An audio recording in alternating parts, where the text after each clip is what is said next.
Thank you for sticking with us through the home stretch. I promise you will not be disappointed. They saved the best for last. This panel is amazing because these are trailblazing women in enterprise AI and technology, but they've also agreed to be vulnerable today and to share their stories with you. And you know what's funny? When I spoke at Pete's conference 4 or 5 years ago, it was one of my first speaking engagements. And I never told my story. You know why? Because I didn't want anybody to see anything other than you see right now, right? I didn't want them to see my background, how I grew up, what happened, the bumps along the way in my career journey. And so I kept that inside. But you know what? We just spent the last 3 days talking about technology, right? There are so many technical experts in this room, and we listen to all of these conversations about technology. But I would challenge you as technical leaders to reflect on your journey, especially those difficult, messy parts that are kind of uncomfortable, and to share those. Because you know what? When you are vulnerable, you forge connections with other people that can relate to you, and it inspires and empowers them. So I hope you'll indulge me for just about 5 minutes, because since I just told you we have to be vulnerable, I guess I have to open up to you a little bit and share my story of how I got into AI and some of those bumps along the road. And then I'm going to bring up this amazing panel, and they're going to do the same for you. You know, but what's interesting, though, is when you come across as like polished, professional, intelligent, I bet you guys make assumptions, right? When you see a certain person and the way they look, you might think you know something about their family upbringing, or their good fortune, or their intelligence, or their social stature. Yeah, well, in my case, you would be partially accurate. My grandfather, I come from a long line of overachievers. My grandfather was president of American Society of Mechanical Engineers. My dad ran the Wisconsin IEEE, doctorate in electrical engineering. Really highly decorated family members. However, they were not present in my childhood at all. I was raised by a single mother in Milwaukee, Wisconsin, with 2 little sisters, and we lived in a duplex. I don't even think my kids know what a duplex is, so I will just explain that it means that your family is on one floor, and there's a whole other family right above you. And that family was Greek. And every Sunday, they made boiled octopus. I can still smell it. Yes, yes, yes. And, you know, it was a very interesting childhood because we didn't have the typical trappings like television or a car or things like that. So I learned at a very young age how to use public transportation and how to sell things like wrapping paper door to door to earn money, and how to buy groceries with food stamps. And one afternoon, I was walking home from middle school through the alleys, and I was held up at knife point at 12. I don't think my story is particularly unique. I bet every single one of you in this audience has had, in fact, somebody I had dinner with last night told me she was kidnapped. Like, we all have these stories that we bury, right? And I don't think my childhood was particularly ideal. That's not the way I raised my children. However, think of what it taught us. Heavy-duty resiliency, right? Creativity, work ethic. And I think that we're able to see opportunities where those that are less desperate, they might overlook. So I was super fortunate because I wouldn't have been able to go to college. I ended up getting a scholarship from President Ronald Reagan. Shows how old I am. And I was able to go to Indiana University and Georgetown, and I graduated, and I knew exactly what I wanted to do. It was this brand new concept called digital transformation. I don't even think I knew what it was. It just sounded really cool. My parents had no idea what I was doing. And I decided to go into the oil and gas industry. Yes, that's what I wanted to do. And actually, I was incredibly successful. I was all over the world. I was deploying what digital transformation meant back then. It had nothing to do with It sort of was AI, more analytics, but it was predictive maintenance and remote monitoring. But nobody knew what that was, so my job was kind of to explain it to offshore oil platform companies. So I was at the top of my game, traveling the world. I was like oil and gas Barbie. It was the best. And then a profound and traumatic event happened in my life. I had to immediately quit the industry, quit my job, stay home with 4 children under the age of 8, the youngest being 6 weeks. And my ex-husband, now ex-husband, went to prison. I was not ready for this change in my life. I didn't even feel, if I'm being completely honest with you, that I was the right person to raise those children. I didn't feel equipped.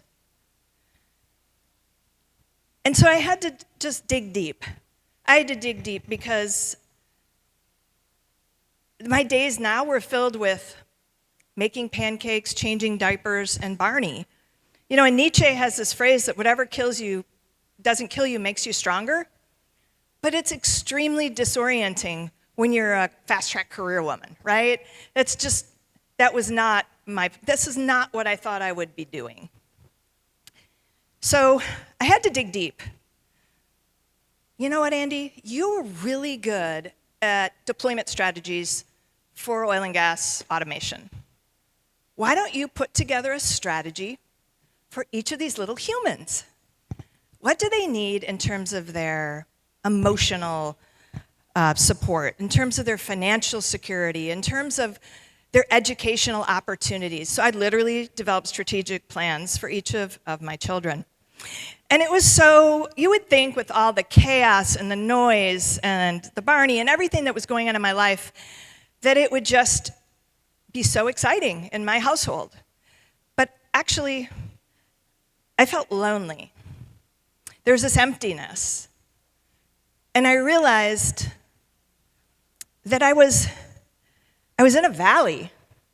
I was in this valley of disconnection, staying home with the kids. And when you're in that valley, I bet you guys have all been there at some point in your life, right? Everything's not smooth sailing. Everybody's been in a valley. And when you're in the valley, you can either be broken or broken open, right? And we all have that friend that's been broken, right? Sure, he's in the valley, and they are angry, and they fight back, and they blame others, and they're miserable. But I was broken open. I was broken open, and I realized there's some serious misconceptions that I had about culture, lies that culture tells us. And the first is that career success is so fulfilling. I'd had all of these promotions and accolades and raises, and yet I did not feel fulfilled at all. And the second lie it tells you is that I can make myself happy. I don't need anybody else. But you know what? Nobody goes to their grave saying, yeah, it was all about me. Instead, they crave those deep personal connections, right? And the loss of self-sufficiency. And that last lie is the lie of meritocracy. The idea that if you have more skills than she does, and she does, you're worth more. And we're all just valued by our skill set. And so all of a sudden I realized that everything I believed was actually wrong. And I was at this turning point in my life, but you know what? What was the key takeaway I had from all of this? Is that what we think we're going to be at 21 or 31 or 51 or whatever age you are is just a guess. Sometimes that's not who you're going to be at all. I mean, they didn't even have AI when I was in college, right? And now I'm one of the top thought leaders in AI.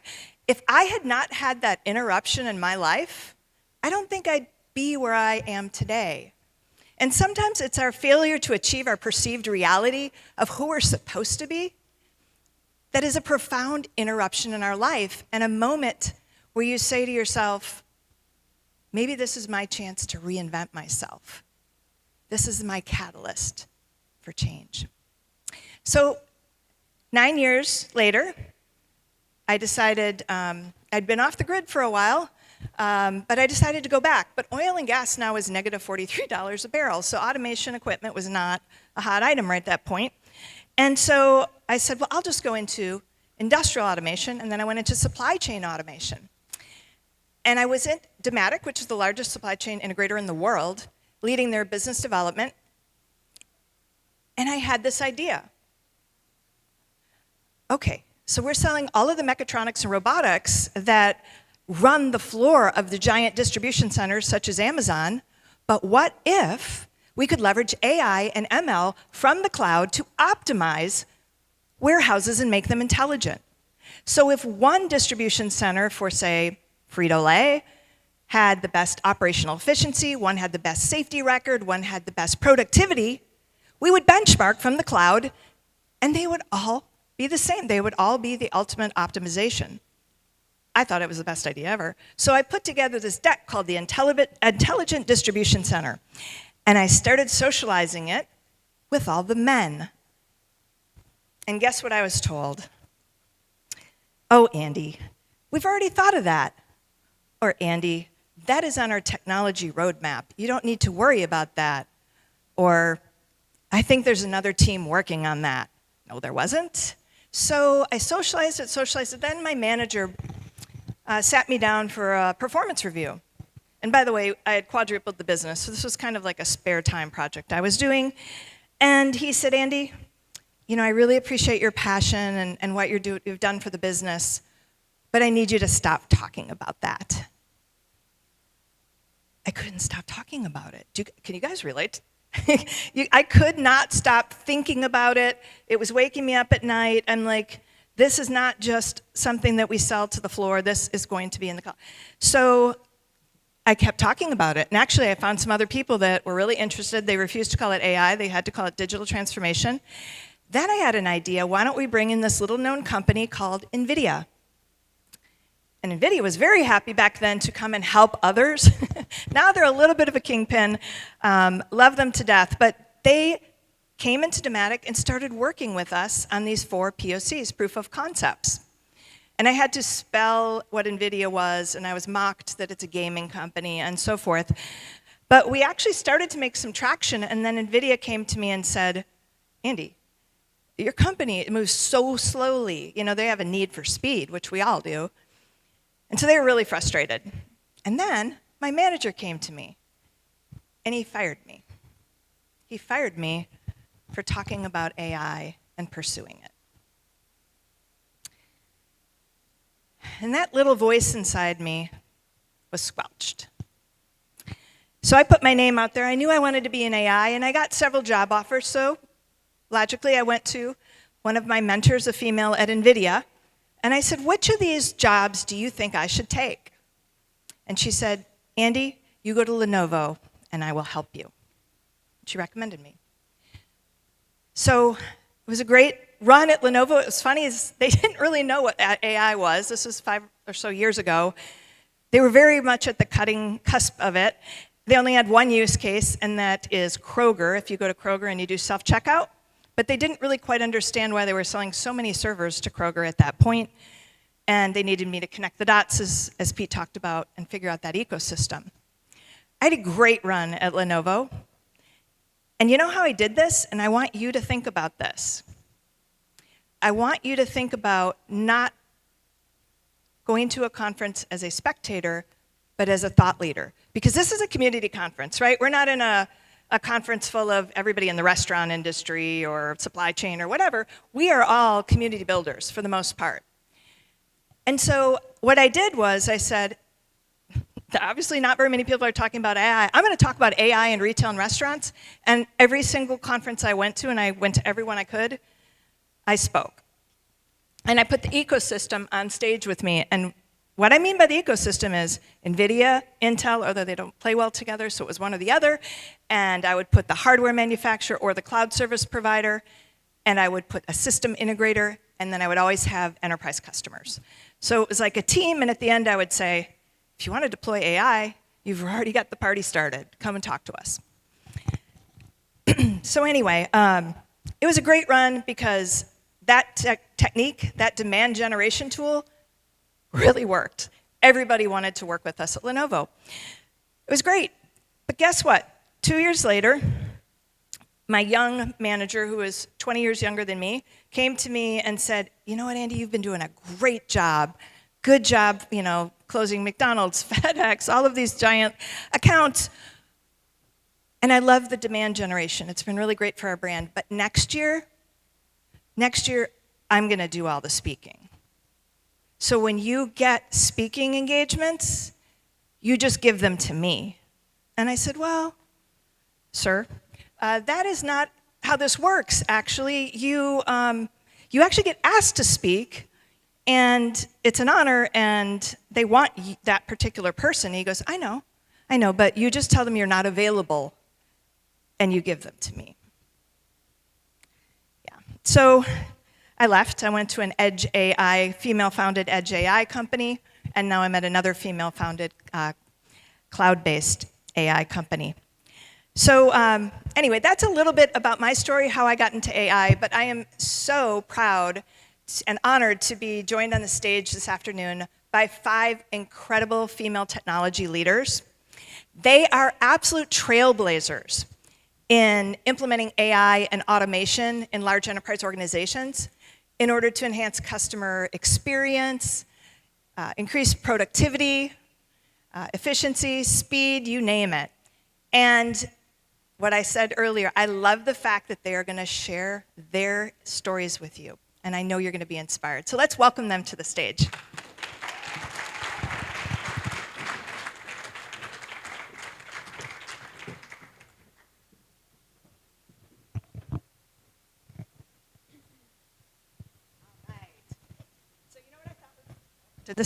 There we go. Maybe because we're sitting by each other. All right, so you know what I think is really fun? Not just what their name is, their title, and what they do now, but I want to hear about their very first job ever. And then you can tell you the rest of the story. Hi, hello. Hi everyone, I'm T. So my first job, I was actually a paintball ref. I loved it. It was a brilliant time. I used to get to chase kids around, and when they would shoot me by mistake, I would shoot them back. No, I'm just joking. And it was a great job. I was 14, and there was a local paintball studio, and I had the chance to go and ref. And I suppose how that applies to my recent career in AI, you'll have to wait and hear. Okay. Hi, everybody. I'm Sarah Lloyd Favreau. I'm going to talk to you about my first job, like real job after college. My roommate, who was from Florida, she got a job at Disneyland Paris. And I was like, oh, I want to do that too.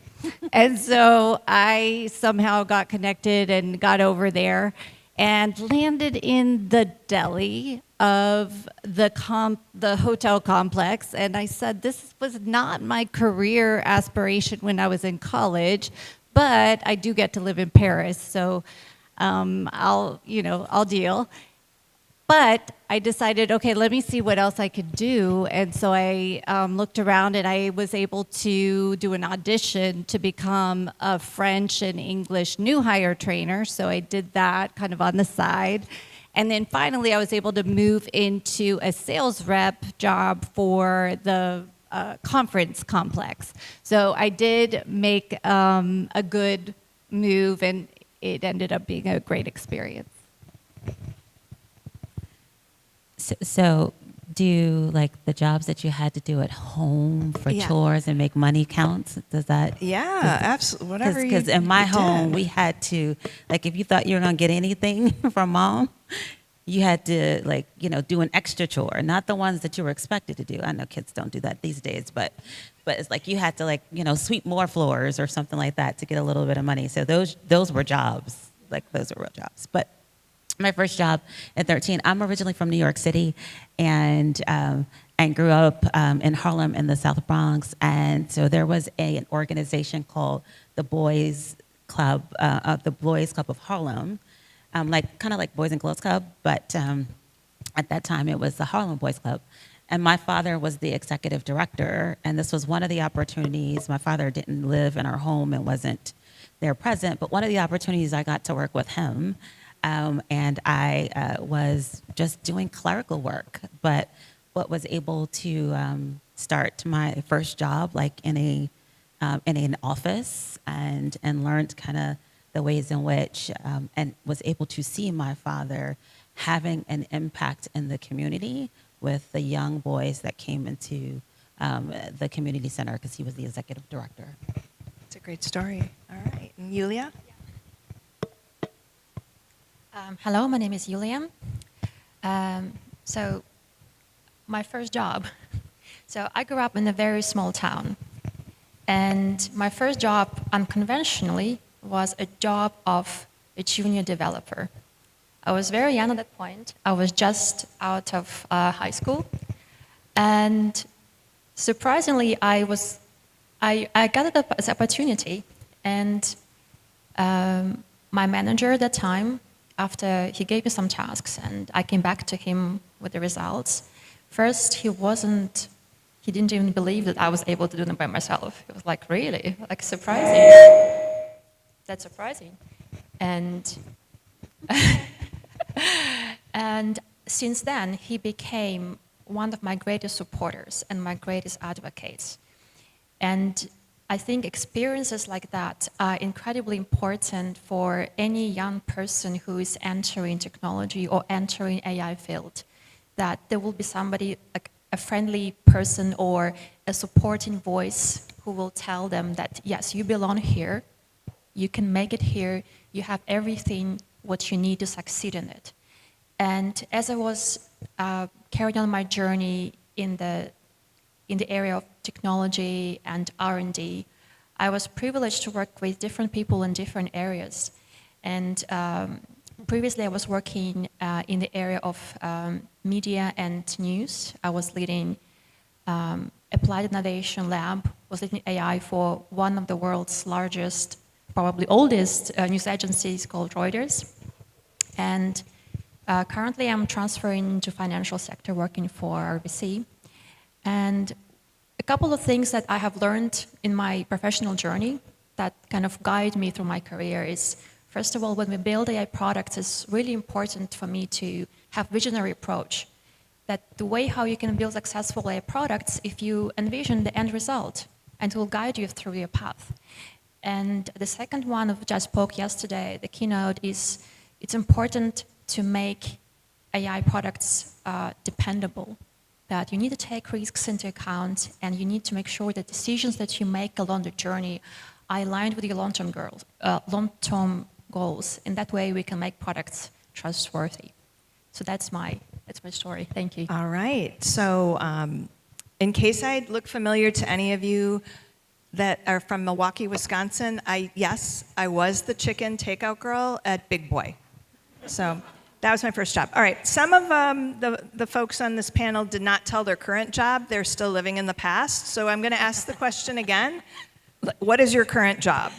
Briefly. Okay, so I am currently a partner at Invisible Technologies. I get to work with some of the largest language model providers in the world. So I have 8 years in the training model space, predominantly on the data side. Yeah. Great comeback from paintball. And I currently work at Amazon Web Services. I'm a principal in Responsible AI Global, or Responsible AI Public Policy.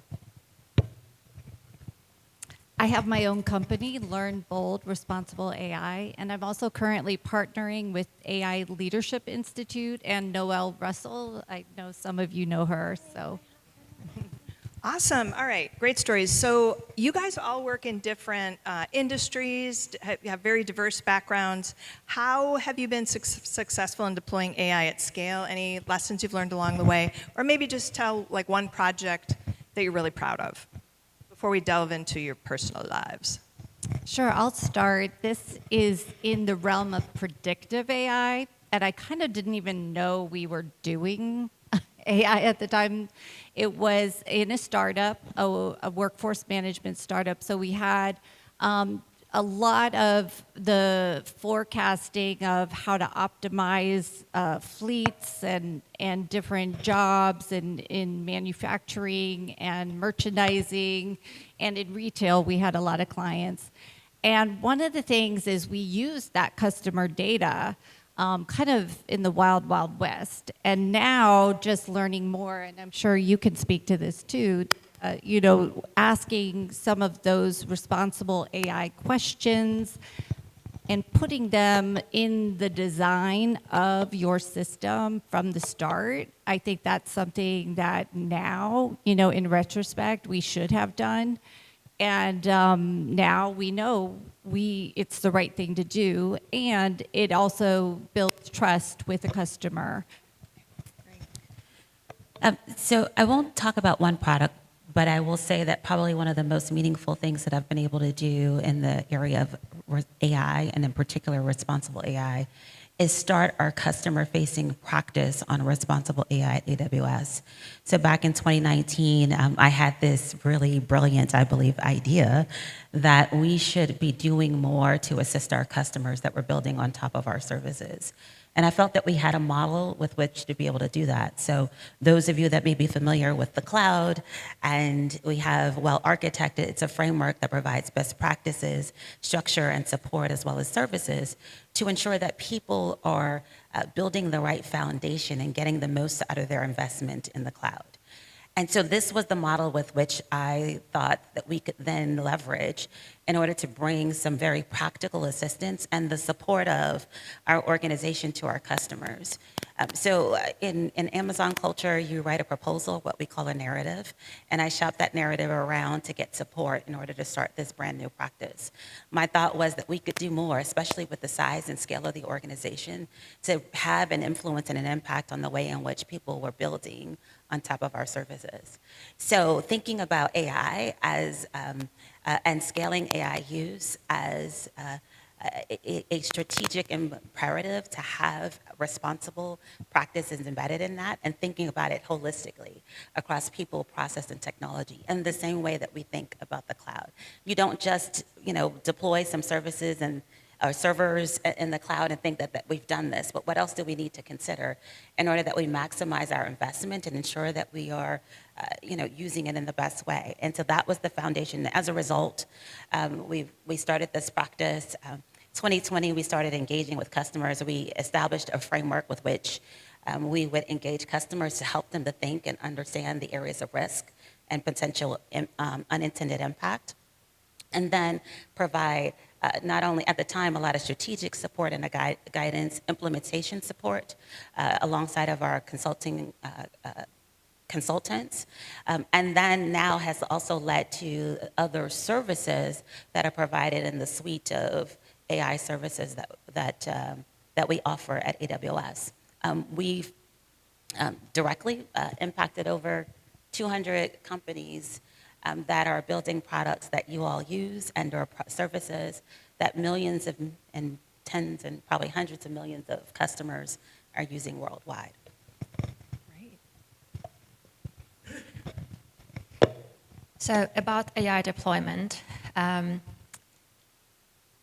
I could, in the past years when I was working at Reuters, there were a number of products that we launched, we deployed, and specifically in the area of working with videos, with audio, with text information, and also had the privilege to work with different vendors like AWS and Google. It was a great partnership. And a couple of things I've learned from those experiences. First of all, no matter how much you plan, you can end up in a situation that suddenly you realize that something doesn't go according to the plan. And as a leader, you have to be really ready to pivot. It's really important to have that flexibility in mind that you might have to do this. And as a leader in AI, specifically important that you should have the voice in the room, and you should make your decisions be known and be assertive about why this pivot is important and what kind of benefit it will produce for the overall product success. That's the first thing. The second thing about AI products is that I would look at them as kind of as children. You create them, you set them into the world. But it's really important to understand that that's not the end of the journey, it's just the beginning.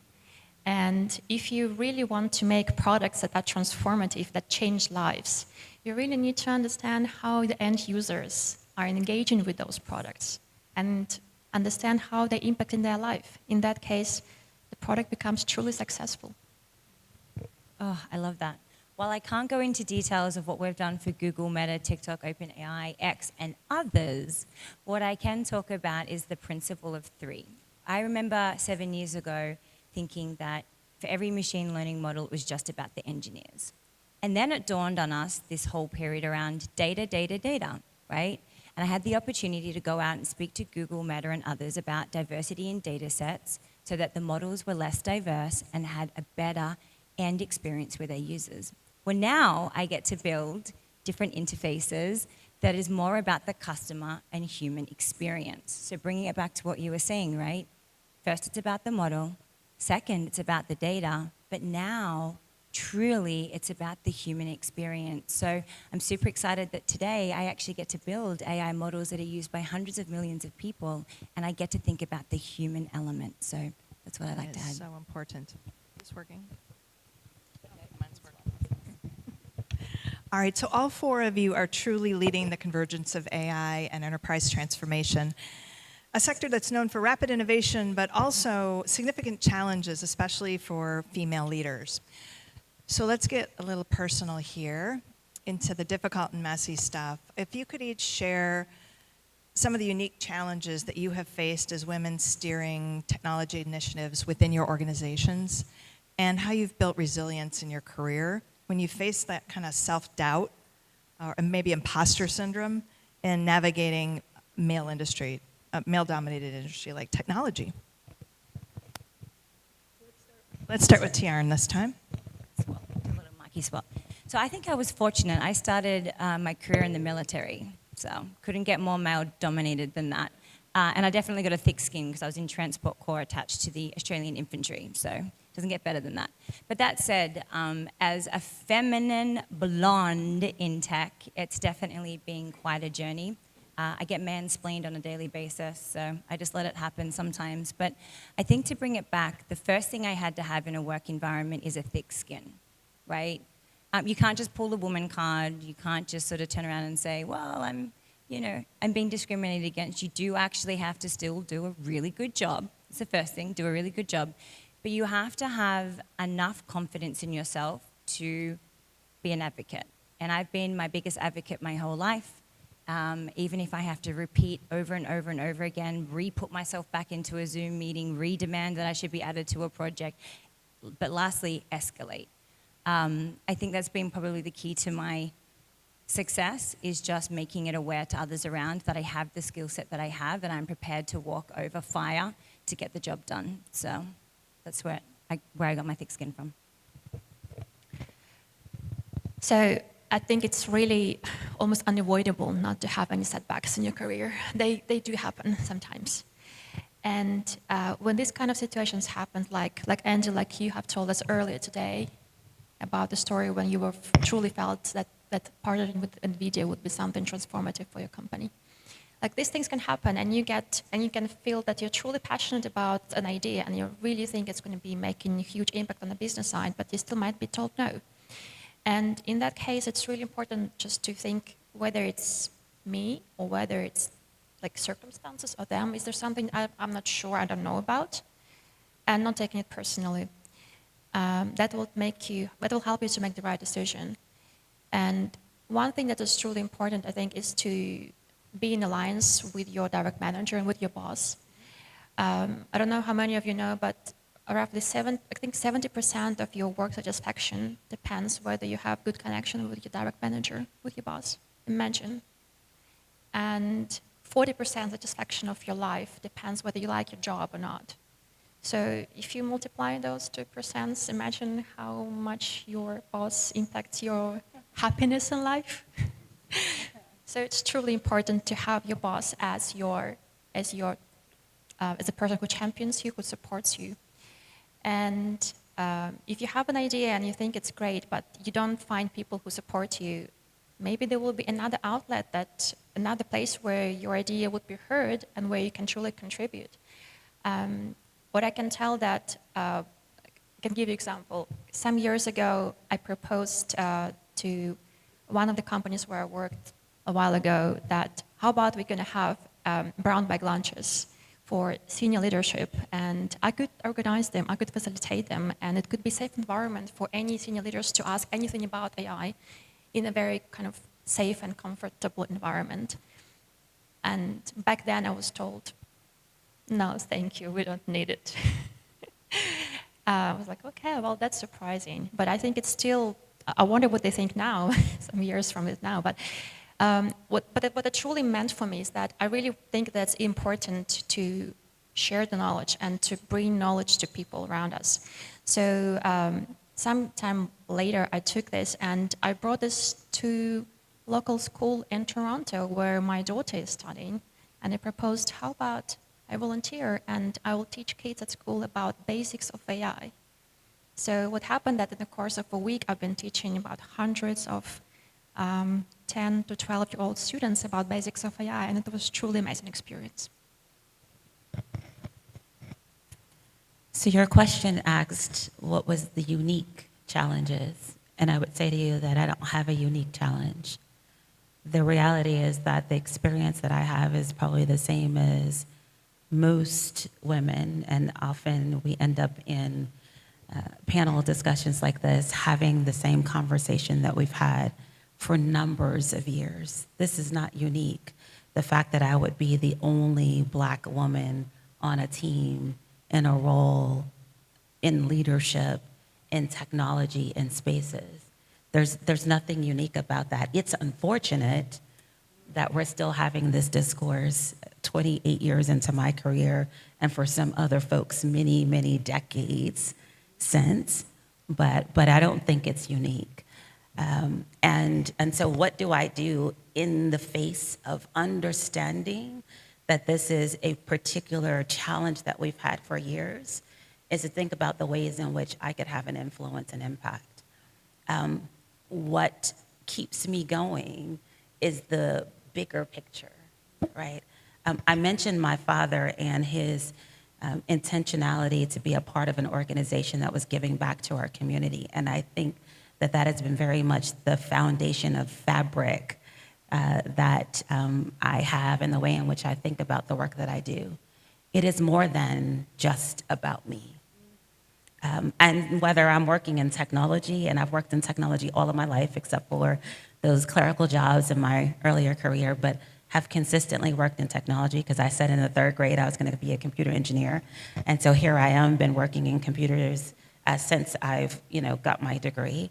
But it's all about the ways in which I could make the environment and the rooms with which I come into and the technology that I engage with hopefully better than it was before I came.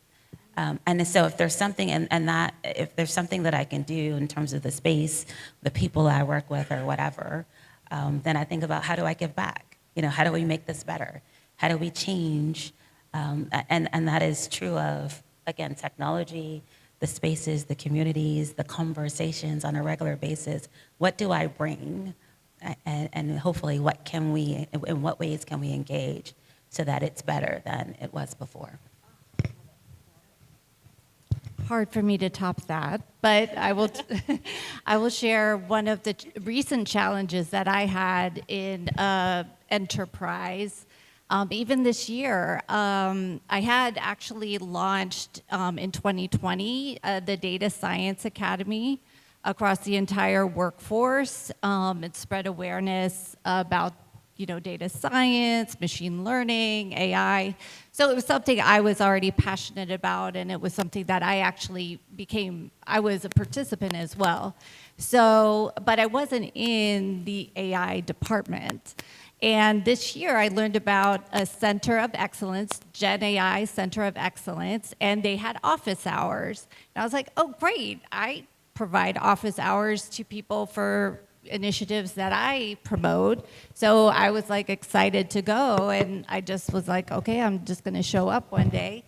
And I did, and it was a Zoom, video meeting, and I always go on camera. And I noticed I was the only woman there, and they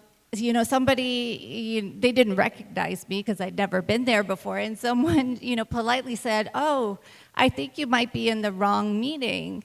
And I said, "No, actually, I am very intentional about being here today at this time because I wanted to be part of the office hours." So that was just something that, I just was uncomfortable. I was uncomfortable because I knew I wouldn't know anybody there. And I knew that, I didn't think I would get the welcome that I did, but I have learned just through that experience and similar ones that I need to become comfortable with the uncomfortable, and that sometimes, my day doesn't go as smoothly as I would like, and that's okay. Great stories, guys. So, or gals, for young women that are thinking about making AI their career, particularly in large enterprise companies, the challenges can be significant, as we've just discussed, over covering gender bias or navigating barriers to advancement. What advice would you give to young women looking to enter this field and make an impact, or even to men out there who maybe have daughters or manage women in AI? And how can we, as experienced female tech execs, foster a more inclusive and supportive environment for this next generation of female technology execs? Let's see, who wants to start with this one? I could start this one. So, advice for younger generation, that's a good one. So, I think first of all, I would tell them to don't let ants get you. By ants, I mean automatic negative thoughts. Don't let them get you. And reflect on how you think about yourself and catch the moment when they come to you. And if it helps, do a mental list of all your achievements, all the success stories that you have. If you need, look every morning in the mirror and tell those stories to yourself, because that's how you become your best advocate. Before anybody else can become the best advocate for you, you should be the first best advocate for yourself. And the likely will be, as we've heard the stories, there will be people who will maybe be not so kind to you. Maybe they will tell you you don't belong here, or what are you doing here, right? But there will be people who, on the opposite side, they will support you. They will help you, and they will give you a helping hand. There are communities for helping women to create their own brands, to help them to be more bold and assertive about themselves, help them to find mentors and sponsors. And if you have a chance to be in that group, then continue the good karma. Help somebody else. And in that way, we can transform the world. We can change it. Sure, I'll go. I want to talk about a story for my job after Disneyland Paris. I actually was in a tech job. It was kind of at the intersection of tech and learning. And I got one of those questions at the beginning where they're like, oh, how many cubic liters are in a tennis court or something like that? You know, those crazy questions in your interview. So I was like, oh, this really must be a tech job then. Okay. So anyway, somehow I came up with some thought process answer and they accepted me. I guess there I was, and I was traveling around the United States doing consulting, doing training. And, you know, I wasn't a programmer, but I was teaching programming. And I had to go to a group of like graphic designers who were, you know, doing the front end of websites. And my job was to teach them JavaScript. And they were not having it. They were like, what are you, you know, they didn't want to become programmers. They didn't want to do, you know, this task that their employer had said you need to transform. And I felt like a comedian on a stage with hecklers throwing, you know, unripe fruit at my head. And basically, they had to swap me out because they complained about me. But I remember going back to, what is the hotel that has the chocolate chip cookies? Doubletree. Doubletree. I went back to You Doubletree. know, I know that. I know. And right. And I got those chocolate chip cookies because I was needed some sort of therapy after getting booted out of the place. And I called the CEO of the company, Steve Heckler, and I was so embarrassed. I was like, oh my God, I'm gonna get fired. He's gonna I don't know what to say. And he totally had my back. He calmed me down. He said, this happened, don't worry about it. Da, da, da. He just was amazing. And I just talked to him about 2 months ago. He helped me with a proposal. I needed his advice. I hadn't talked to him in 20 years, and he was willing to give me the generosity of his time, and there was nothing in it for him. And so that's what I would encourage anybody. Sometimes if you meet somebody who is positive and who is supportive, treat that like gold and nourish it. So I told you all that oftentimes I am the only woman and only African American woman in the room. So my advice would be to refuse to assimilate. The reason why I bring that up is because earlier in my career, being the only, I felt like the thing for me to do was to look like, act like, fit the part of those that I was around. And so I was around a bunch of men. Most of the time they wore black suits and gray and brown. And so I wore black suits, gray and brown. And I tried to keep my head down and just do my work with the intention of not being seen. Now, that probably wasn't smart. I know we said that we've got this, wonderful panel of, brilliant women, and I'm just telling you something that was really kind of dumb. Because how do I think that the only black woman in a room is not going to be seen? And I thought that I was going to hide and just do my work. And hopefully somebody would see me or recognize all of the investment that I was putting into the work and the business. And so the refuse to assimilate is that after a while, that kind of existence is not sustainable because you actually aren't being you. And you also rob the people around you as well as the organization from the better value that you actually bring. And so for me, the advice to my younger self or to anyone else is not to assimilate.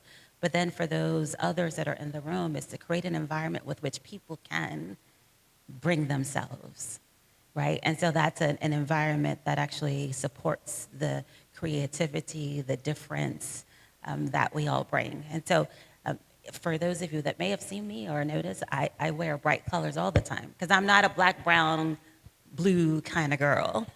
And I make no mistakes about that, and I want you to see me. I want you to recognize the value that I bring, and hopefully you will create space to be able to see others and the uniqueness that they bring and the value that they can add to your organization. And amazing jacket, by the way. Yeah, it's amazing. So the first bit of advice I would give, and it's something that stuck in my mind quite a few years ago, is the 80-20 rule. And when the first time I heard the 80-20 rule, I don't know how many of you have heard the 80-20 rule. So for men, if they read a job spec and they can't do 80% of the listed items, they push apply. For a woman, when we read a job spec and we can do 80% of it, but the 20% we can't do, we don't apply. And that was the first bit of advice that really stuck out to myself, was just understand the difference between how men and women are programmed and the opportunities you're holding back from yourself because of the limited belief system you've given yourself because you're overthinking it. Now, uniquely, the fact that we overthink is probably why I think women are better at AI than men. Sorry, boys. Right? I think we have this beautiful ability to think 3 to 4 steps ahead, but that's a different bit. So that's the first bit of advice. The second is I wouldn't be where I am today without my crew of badass women that not only support me, validate me, but they are someone that I can trust and be vulnerable when I'm feeling insecure, when I'm feeling like I can't do something that I need to get done. I call my girl crew, and I met them in Voice and AI. I've met them on the circuit. I've been vulnerable, I've been real, but I've asked for help. And so they're my 2 bits of advice to anybody younger. Just get to know that 80-20 rule and get a good-ass, badass girl crew. That's awesome advice. Yeah. Oh, yeah, I mean, that's chill. There should be some men in the group too. Yes. That's chill. Some like good supportive men in there. All right, I have one more question, but Pete, we don't have a countdown clock, so I actually have. Oh. Okay, great. We can do the last question. So I always like to end these type of discussions with a little bit of prognostication. So where does AI take us next? But because of the theme of this particular talk, what role do you see women playing in this transformational journey? I already answered it, so. I'll talk a little bit about it because I find it fascinating, obviously the technical aspect of things, but how it just permeates every aspect of our lives as individuals and also as society. So we need those psychologists, we need those sociologists, we need obviously technologists, but we need the legal, you need all those people at the table when you're dealing with AI solutions because the impacts are so far reaching. So that's definitely what I see, in the future is just more comprehensive, holistic, multidisciplinary teams working together on, real hard, difficult challenges of the world. So that's really exciting, I think. And then just working with AI as a teammate, as a sounding board, versus a tool. I think I'm excited and scared at the same time. And I think those human skills that we're all, exhibiting in this conference of relationship building and making those connections and figuring out ways to collaborate together, those are going to become even more important and valued. It's always hard to talk about like AI in the future because what we saw, a year ago or 2 years ago and the predictions that we made at the end of 2022, we had to like revamp everything for 2023 and then we were kind of doing the same. So, any of our predictions probably will be somewhere falling short of what will actually end up being. But I think the one thing that I would say is that, if we're looking forward, the idea that AI can actually be something that enables us to be empower us to our full potential, right? That we can actually leverage the technology in ways to level up, if you will, in terms of what we're capable of doing. That we use it because it's no longer a barrier, but a bridge, right, for us to reach our full potential. But then I think the other part of that is that we actually see it being able to level the playing field. And we've talked about that a lot in various conversations throughout the conference, that the capability that it has, especially with us democratizing AI and putting it in the hands of everyone, the fact that it could actually help level the playing fields and create a more equitable world, and particularly for those that have traditionally been marginalized, underserved, and underrepresented. I love it. Thank you. How many of you have seen a meme in the internet that says, Sarah Connor is watching you becoming friend with ChatGPT? Have you seen? No? Sarah Connor from Terminator. Yeah, so that person. So following from this, so when I was teaching students at school about basics of AI, the most frequent question I've got was, is AI, are the robots going to kill us? Is the AI going to take over the world? Well, that's a bit too much for the basics of AI, but I hope I did my best when that question popped up. And I guess many of you, maybe all of you have heard a while ago, there was a petition signed by many prominent people to stop any development in generative AI before the impact is truly evaluated and guardrails are created. Well, of course, that didn't happen because that problem is a classic prisoner dilemma. It's an open access game. Even if you stop doing it today, somebody else, maybe even a bad player, will continue doing it.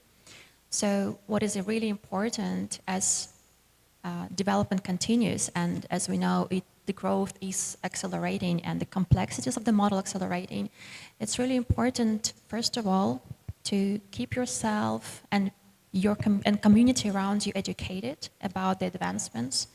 And also it's important to realize that this development should go hand in hand with building guardrails and building safety space where the modern AI or the new tech should evolve and should take place.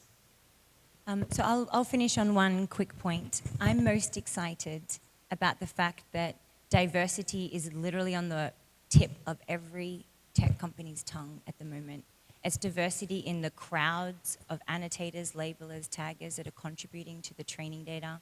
Diversity including more opinions in the weights and parameters for the models that are currently being trained and deployed.